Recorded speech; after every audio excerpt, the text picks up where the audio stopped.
Welcome to Inside Crime, the Experts, episode 15. In this series, we'll bring you updates on what is making news in the world of crime.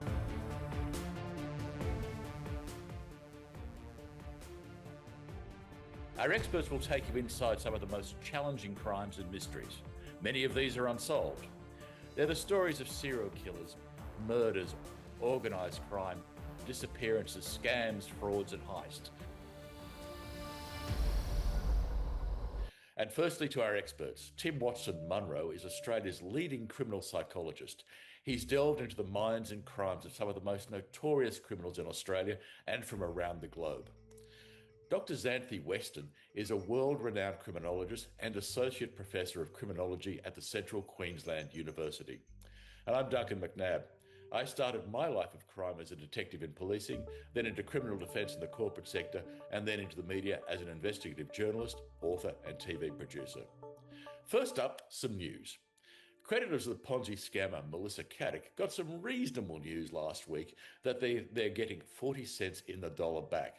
Not too bad considering many victims of these sorts of scams get next to nothing. Caddick, as you might recall, disappeared from her flashy Dover Heights, Sydney home in November 2020 after finding her dodgy investment schemes were under investigation. In reality, she was just taking money, a little over $23 million from friends, family, social networks, etc., and she offered remarkable returns, but instead she was just spending their money on her flashy lifestyle. The only trace of the missing Melissa was a running shoe with her foot inside it, washed up on Bondi Beach, about 500 kilometres south of Dover Heights, where she was last seen. This happened in February 2021. As a quick background, Bondi Beach was where she and her schoolmates would often holiday together. Of all the places for a foot to wash up, this is incredibly unusual, to put it mildly. Meanwhile, back at the Louvre in Paris, the Apollo Gallery, which was looted by thieves in October 2025, a story we covered in episode 12, has finally reopened. Reopened, of course, minus the jewels, minus the furniture, etc. Just a lovely big open space without much to pinch. While the crooks who carried out this daring robbery have been arrested, the masterminds haven't, and the US $100 million worth of booty has not been recovered. And now to Victoria, and the appeals in the Erin Patterson Beef Wellington murder case we covered in episode 11 are in court on the 19th to 20th August 2026, a couple of weeks from now. These are appeals both by the Crown on severity, or the lack thereof, and Erin Patterson, who still reckons she's not guilty. We'll update on that extraordinary case as it goes along. And lastly in news, Tim and Xanthi have been working with the Parliamentary Inquiry into unsolved murders and long-term missing person cases in New South Wales between 1965 and 2010, and there are a lot of them. There is a long way to go in this Parliamentary Inquiry and plenty of work done on the utterly evil serial killer Ivan Milat. And in other news, I've just appeared in the US documentary Surviving a Serial Killer on Christopher Wilder. It's on various streaming services. It's a story we covered in detail on Inside Crime, the Experts back in episode 3. So what do you reckon about the news so far? Anything you'd like to throw in at this point? Oh, I love talking about Erin Patterson. She's a favourite of mine. Severe sentence, yes. I've never seen one before where the Crown and the defence have both appealed. That seems really unusual to me. The fact the Crown is saying sentence isn't long enough. And she's saying not guilty. I'd love to see what grounds there are for the not guilty. I've been following it after I wrote the book. The Crown are appealing, saying that the sentence was, quote, manifestly inadequate, which is she's got a note. She's eligible for parole after 33 years, I'm sorry. And given 3 people died and there was a 4th attempted murder, that does seem low. But they took into account the fact that she's in essence in isolation and will be for a very protracted period. Yeah. The cute thing about, and there's a story which I sourced back to the Daily Mail, so take that with you, that they're alleging she's become the queen bee of the prison and is out of a cell. So that evidence will no doubt be led at some point saying... Oh, that's interesting. Well, yeah, it's either a flight of fancy, prison sources. Possible. Mm-hmm. God knows who they are. Prison sources are saying that she was out and about in the prison. So that will probably be the subject of some of the appeal. Well, that would torpedo their argument if it's true. Well, one of them I loved, wasn't it, that the defence was too aggressive during cross-examination? Yes, that was, Nanette Rogers. The defence or the Crown? The crown the The crown Crown, sorry, the Crown was too aggressive when they It'd be a crossed bit her, weird if you're which, criticising your defence well, I attorney. mean, she might try. No, sorry, that was me. No, like the Crown was too aggressive, which I thought was odd because cross-examination is always pretty vibrant. Like, what did she expect? She chose to speak in her defense, which I think was a massive mistake as it plays out. But Yep. that was her choice, and she was going to be pretty robust in her cross-examination, and she was. I've never seen it as a grounds for appeal before. Yeah, it's unusual, and we all know sitting in the witness box is a very aggressive place. You don't expect to have a nice No, time, and you avoid it like the plague, I would suggest. especially if you're I, the accused. Yeah. I was in the box once for, I think it was 3 days, Oh, right? And it was during the trial of Alan Bond to Ah, try and get an adjournment because of his memory problems. And the cross-examiner was Brian Martin. And I say this to the present day, the most astute, clever, vivisecting cross-examiner I'd ever encountered. And we all knew where it was headed. Um, anyway, I can tell you, being in the box for an hour for some can be life-altering. It's not a pleasant experience generally. she's hardly the most aggressive barrister I've ever seen. She's quite polite. Yes, she took a hard line, as she should have, but she's not the sort of barrister you look at and think, oh, God, I'm really toast. She's fair and reasonable.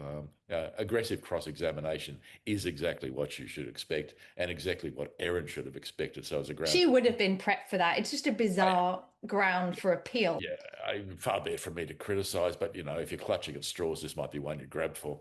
Um, anyway, we'll see how the appeal goes. Stay Mm, tuned. 19th and mm. 20th of August. The other interesting case that's coming up is the trial referable to the disappearance of Murphy. Yes, And yes. but I Yeah, think that's going to be one to watch and a very interesting one at that.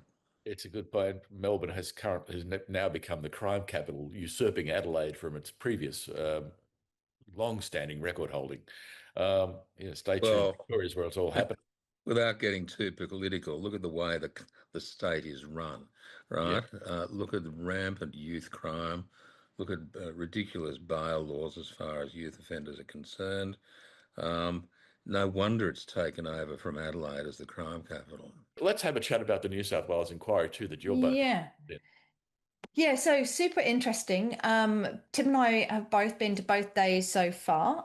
It will resume in September when there'll be a day in Newcastle and a day in Sydney. And so we've currently done, where have we done, Tim? We've We done went to Bowral, Bowral and Grafton. Grafton, that's right. We gave evidence in Bowral, joint evidence in front of the inquiry, as did a number of family members of missing and murdered. And many of these families have been waiting for 30, 40 years for answers. Cheryl Grimmer's family spoke, Karen Rowland family spoke, amongst others. And they read some really powerful impact statements. And that was what it was, a very intense couple of days. Uh, Xanth and I did a documentary 6 years ago, and I can't believe the time that's flown, called Mm. Buried Secrets, which looked at Malat, and we argued in summary that in all likelihood he'd killed another 11 people beyond the ones at Bangalow. We argued that the first in all likelihood was Karen Rowlands. They felt validated and acknowledged First for the first time that the time ever. police have admitted that they've believed that. They've always denied it, which was really huge. That was like a mic drop moment, wasn't it? It absolutely was. It's arguable that if he'd been put in jail for that offence and others, then Belangolo would never have occurred. So it was really quite a major development in terms of that inquiry. And I think one of the other key points of this is one, accountability, transparency for the families, because they're all saying the same thing. Many of them don't believe that they will ever get answers in their particular case, but they just want things to be done better in future. And a key theme was that many of them feel that they're not kept up to date. They're often treated like the problem. And I'm not criticizing the police en masse here, but certainly we know that for some families, they feel let down by the police service and they don't feel that they are supported through their trauma. And that came out over and over again. And to listen to the impact statements, and for many of these families, it's the first time they've had the opportunity to speak publicly, and they use that platform incredibly powerful words. And I think that was really important for them to get that on record. And they want more transparency, accountability, and openness with the police. And that was something that really came across. And also out of the barrel, when the head of homicide gave evidence, it was a bit distressing because he sat there in front of the families and said that it was a waste of resources going back over these cases. And to hear the impact statements and the life-changing events that impact them going forward for decades across generations, to hear somebody say this is a waste of police time was pretty heartbreaking for everyone listening, particularly the families. The curiosity, that attitude by the police was reflected a couple of years ago in the Special Commission into Hate Crimes, which I had a lot to do with. And the police view was quite antagonistic at first up.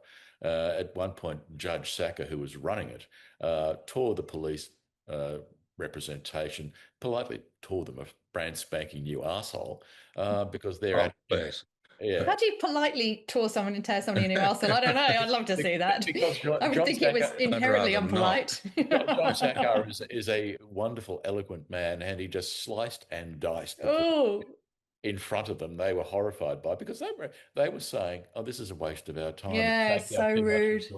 We got it right first time round." And the Commission of Inquiry then pulled apart all their bullshit to the point in just one brief moment on this. The Special Commission looked into the death of a bloke called Crispin Dye, and they had the forensics re-examined because police hadn't done a great job. And lo and behold, the old Special Commission investigators look at it and they find a note in the deceased's pocket, which may have a bearing on the case. And are you joking? Yeah. Oh, we didn't find that. So, oh my Lord.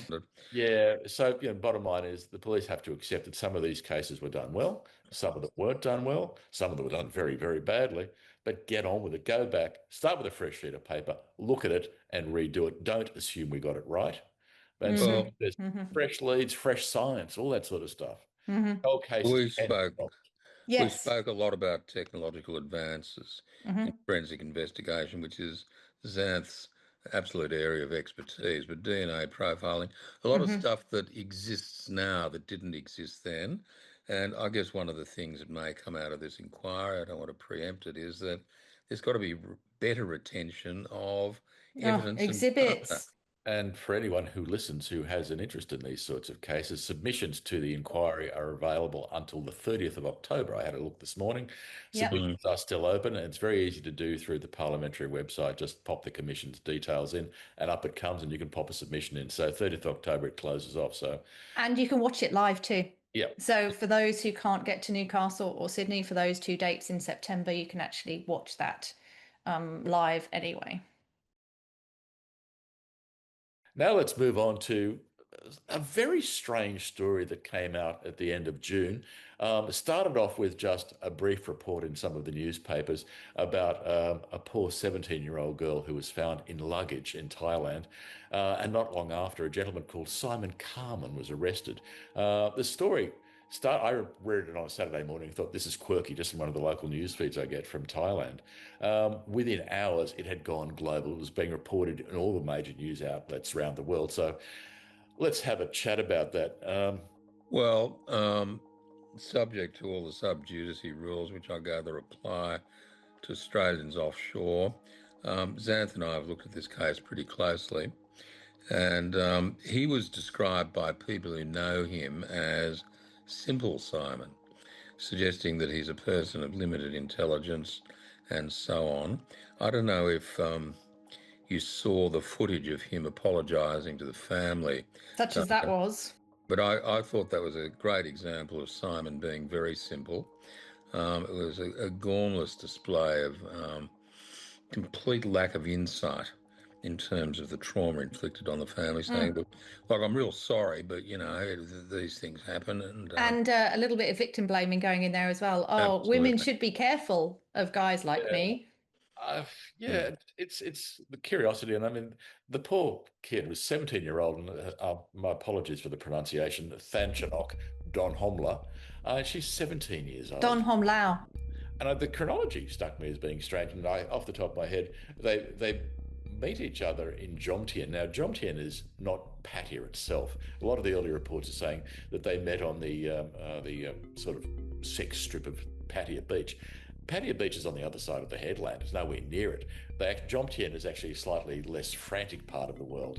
On the other side of the headland from Pattaya, it's a little bit more genteel. It's got a mix of people. It has some of the seedy parts that Thailand is famous for. They met on the beach, apparently, went back to his place. This is about 3:30 in the morning or something or other. One of the reports I read is that by 4 a.m. she was dead. And he's kept her in that grotty apartment. The photograph, it's extremely grotty. He's kept her in that grotty apartment. He goes about his normal day. And then late that night, he puts the poor kid into a suitcase and dumps it near a railway track, not terribly far from where he lives in this sort of desolate part of the world. Cops have done a really good job, I have to say. They've been on top of him with CCTV. People have rung in saying they're concerned about her whereabouts. And the cops put it all together very, very quickly. And they managed to apprehend this bloke who was then gone from Pattaya. It's about an hour and a half to 2 hour ride by bus to Suvarnabhumi Airport, Bangkok's international terminal. And they managed to capture him before he gets on a Jetstar flight in the wee small hours of the day after to Perth. So they've done a really good job. And by that stage, they hadn't found her body. They just had suspicions that something was terribly, terribly amiss. So well, her friend was really concerned when they walked off together, because there's a video of them walking off hand in hand that her friend took because she was so concerned when they left together. So they knew who she was with, last seen with, and concerns raised really early on. There's a lot of CCTV footage involving the two of them. This thing that struck me amongst many things is he's well over 6 feet. She'd be struggling to reach 5'1", I reckon. Tiny. Huge age difference, tiny difference in weight, and so on. Strength, and what he's arguing, as I understand it, is that her death was a result of self-defense because she came at him with a knife. That's his allegation. But look at the difference in the dimensions of their bodies and so on. I mean, it's up to the jury, I guess, in Thailand. He was grabbed, trying to get onto the plane. They'd really done their job very effectively, hadn't they, at the time? What appalls me is he kept that poor kid's body in his house for about 17 or 18 hours. Yeah. And it's just utterly horrific. And he's not denying any of that. He's not denying he killed her. He's saying, as Tim said, it's self-defense. He's not denying disposing of the body, so we don't have to worry about alleged within that, because he's admitted that. He's just saying that the motive wasn't murder. It was. There's no intention to kill. Exactly. But he's kept her there for a significant period of time. He's hidden her in the suitcase. They've got all of that CCTV of him with her on the back of a moped. I mean, talk about disrespectful before he dumped the body. And that's actually how they found it, wasn't it? They tracked him via all that CCTV where the moped went and eventually located the suitcase. So I don't think he's going to get an easy time, because the Thais are wonderful people. They're friendly and brilliant, but you break their laws, and including murdering their citizens, and you are not in for an easy time. But I suspect he's going to spend quite a bit of his time after the trial, and if he's convicted, in the Bangkok Hilton, which is the infamous jail in Bangkok itself. A place where I think one criminal who'd been in there for a while described it as a place where all hope dies. Yeah. And from your knowledge of the Thai justice system, Duncan, how long do you think it will be before it gets to court? Because we know here the wheels of justice move slowly in terms of court dates. What's it like in Thailand? Particularly with alleged homicide. Yes. Yeah, the Thais don't tend to mess around. Yeah, I figured that would be the case. I think a couple of, just as a passing thing, and I haven't seen any updates on it, but shortly after the murder, police also were looking into a couple of similar cases. Yes. Bodies found in suitcases, not terribly far around. So that inquiry, I think, has a way to go. So see where that ends up as well. Yeah, I mean, they've been careful not to associate it with him, but they've just said, in essence, that there have been two similar cases, similar victimology, similar location, suitcase, and it's a discrete geographic area. It's not an unheard of way of disposing of human remains, but it's not, particularly common either. And the fact they've had a pattern of 3 in a short period of time is a bit of a coincidence, which none of us in this world really believe in coincidences. of that nature. No, we don't. And I think it's quite compelling that they're looking into this as well. And Mm, from my reading of the reports, this terrible crime actually was the trigger for them to think we have some cold cases. Let's go and have mm, finally mm. might have a glimmer of light in the cold cases. So good on them. I've covered a few cases in Bangkok, in Thailand more broadly, and you're right. The Thai justice system does tend to move swiftly and quite decisively. It's very fair, but it doesn't muck around. There was a case some years ago that I think Tim knows a bit about as well. A young Australian bloke called Anthony Bagnato, who, having committed a terrible crime in Sydney, did a run into Thailand. He had set up in Pattaya, not far from where this murder happened in Jomtien. Set up around there, befriended a bloke called Wayne Schneider, who was one of Sydney's biggest methamphetamine dealers, global business, doing very well in that business in Sydney. He got a tip off that one of his meth lab was about to be raided in Sydney, so he went to the airport as well. Set up in Pattaya, doing great business. His mate Bagnato um, decided that maybe he'd like a bit more bigger slice of the pie. I'm paraphrasing this here. Well, So it was allegedly a very big pie, Duncan. a very, very big pie with all manner of interesting people in it. Uh, Mm. he took his mate Schneider, captured him one night in a villa in Jomtien, not far from where the Carman was living. And he and a couple of colleagues tortured Schneider, who wasn't supposed to die but did. So murder and manslaughter toss up there. And they did pretty much what this Carmen did as well. Every step of this murder after that point was captured on CCTV. So when the people alerted the cops to something nefarious happening, the cops did a good job. They picked up all the CCTV. They found a hire car had been hired to dispose of something or other. So the coppers, and this Bagnato isn't a criminal mastermind, they go to the hire car company, they touch up the GPS to see last known destination, and then they follow the GPS to a place called the Big Buddha just outside Pattaya. And lo and behold, in the scrub underneath the Big Buddha is the late Mr. Schneider. It makes Dumb and Dumber look like Einstein, doesn't Yeah. it? Sort of stuff. So uh, Bagnato had, of course, done a runner yet again. So, Sydney does a runner after a killing. Thailand, after a killing, does a runner, ends up in Cambodia. And there's this great YouTube shot of the Cambodian cops capturing him. And he's driving off to the police station in custody on a little tiny Honda Step-Through motorbike with coppers on either side and him sitting in the middle seat. Very entertaining. The other bit of dark humour in this story was that Schneider's body was repatriated to Australia.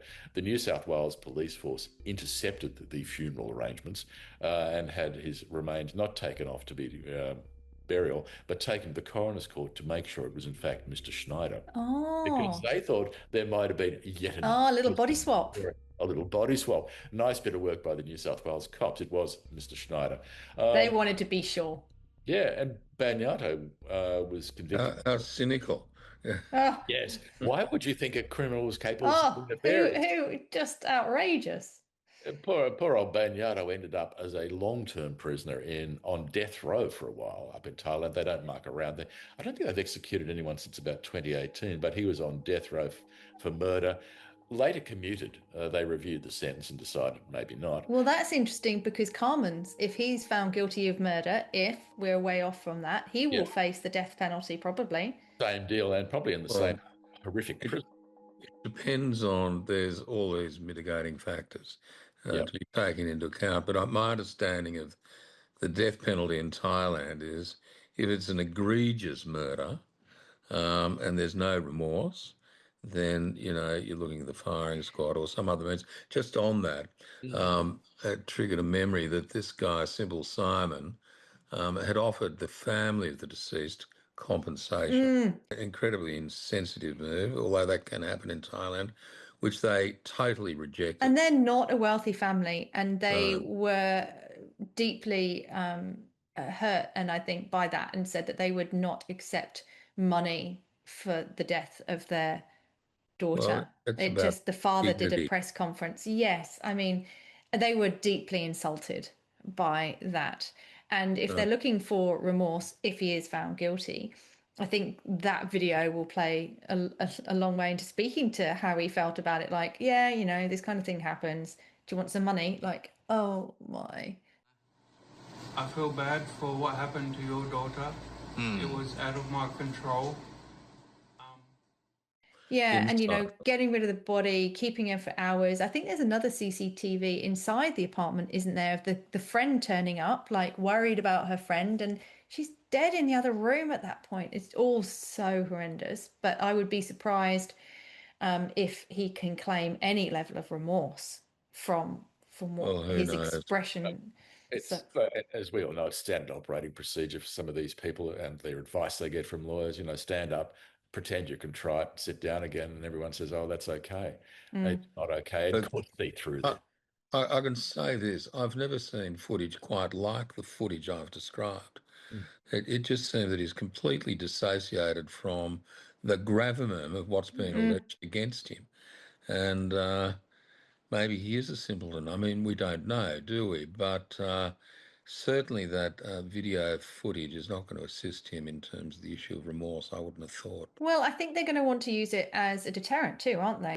It's a good point too, because at the moment, Pattaya is a place that's always had this seedy reputation. Once a Mm. lovely little fishing village, then R&R, rest and recreation from Vietnam for US soldiers, turned this peaceful village into an absolute nightmare of a joint. Lots of Isn't it described by Interpol as a human zoo? Yes, Oh, an acquaintance of mine at Europol some years ago, when we were talking about doing a documentary in Pattaya, it's home to the world's outlaw motorcycle gangs, the right. original sunny place for shady people. He described it, spending some time there, as like walking into a human zoo. I, it's You can see how beautiful it once was, but you can also see how devastated it's been. It became a home of heroin trafficking, sex trafficking, all sorts of things. The happy hunting ground of organised crime when they needed a bit of sun And sand, predators generally, and predators sex like this. predators. Yeah. But And there's another limb to this. I'm not sure if you covered it, but she was underage. yeah, Yeah. So you've got this other dimension of engaging an underage woman allegedly for sexual purposes. That's not going to go down terribly well with the Thais either.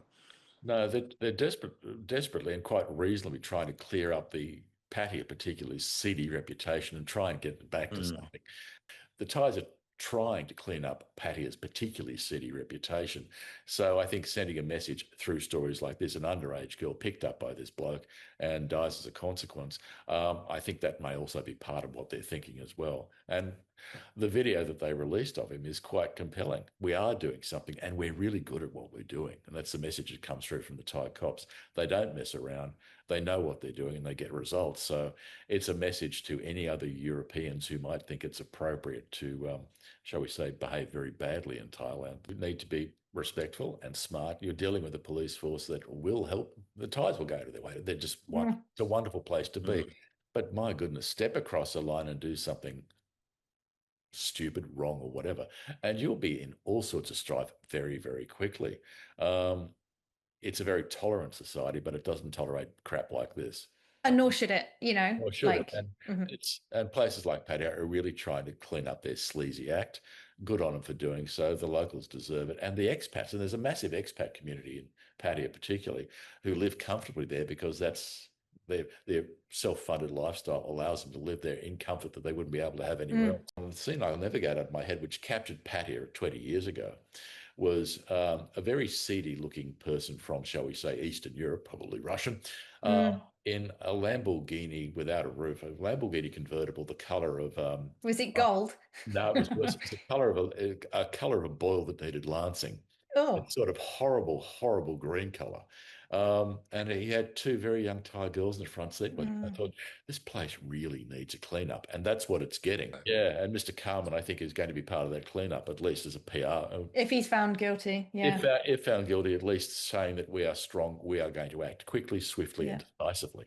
And good on him for doing so. Yep. I guess his guilt is yet to be formally determined in court, but he's entitled to presumption. But Yep. as Stantz has pointed out, there's no argument that he was with the person, and he said, "Look, as I understand it, it was all a big mistake. She pulled a knife on me. It was Over self-defense." $20. Curious to see if her friend can give evidence as to whether she actually had a knife. Mm. Mm. Close friends, watching closely. There's a way to go in this. He's accepted that he killed her, but Detective McNabb at work there. I have the nastiest of minds. Mm. But even if she had a knife, that would not necessarily mean she was the aggressor anyway. No. Yes, we'll be watching it closely, no doubt. Thanks, Xanthi, and thanks, Tim. And thank you, everyone, for watching or listening to Inside Crime the Experts. Our episodes are also available as podcasts on your favourite platforms. See you next time, and please like our podcast and channel and subscribe. Thank you.